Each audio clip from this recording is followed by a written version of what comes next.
times culture is imaged as an iceberg.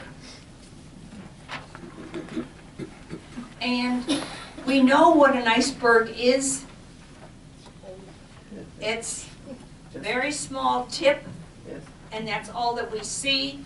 But down beneath the waterline, it is what? It's expansive. It goes in all directions and goes very, very deep. And in a way, that's very much like culture. We see and we experience only a little, that which is above the waterline. And that is the external part of culture.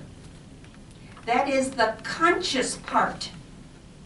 And it's about 5 to 10% of culture.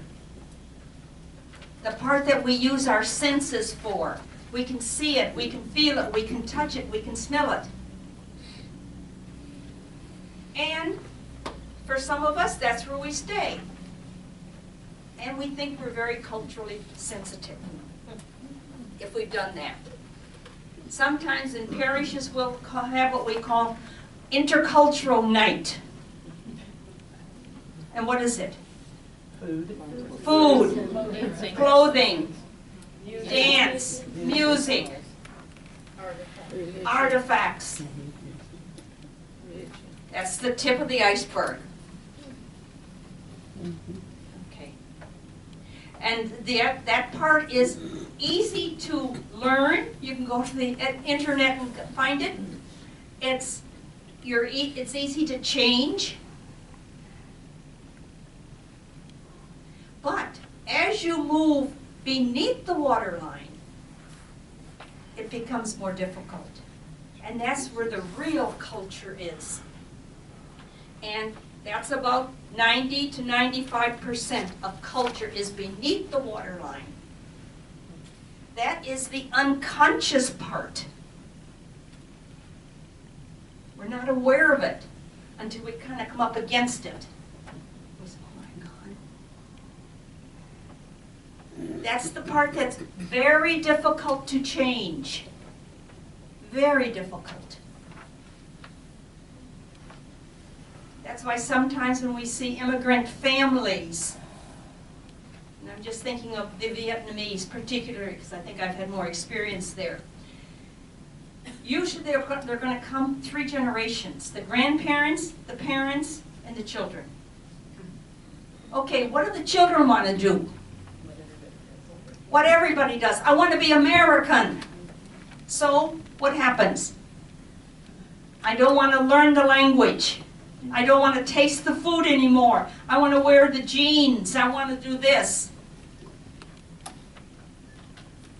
Okay, so that's one generation. The parents, usually they're both working and they haven't got time to think of culture. But what about the grandparents? They want to hold on to it. They want to speak the Vietnamese. They want to cook the foods and so forth. They want the traditions. They hold on to it. And so many times there, as you made that image, there is conflict.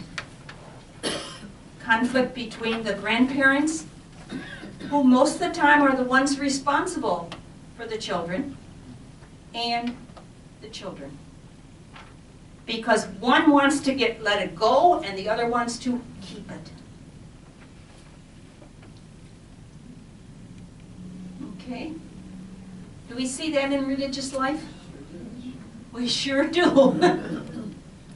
Yeah. Because it's difficult for changes. It's not easy to change. Particularly when you're down beneath the waterline. The up above are easy to make changes, but down beneath it's very difficult. Down under the waterline, it's very subjective. This is the way that we, the Vietnamese culture, does it. This is our culture. This is the way the Germans do it. This is the way the Polish do it.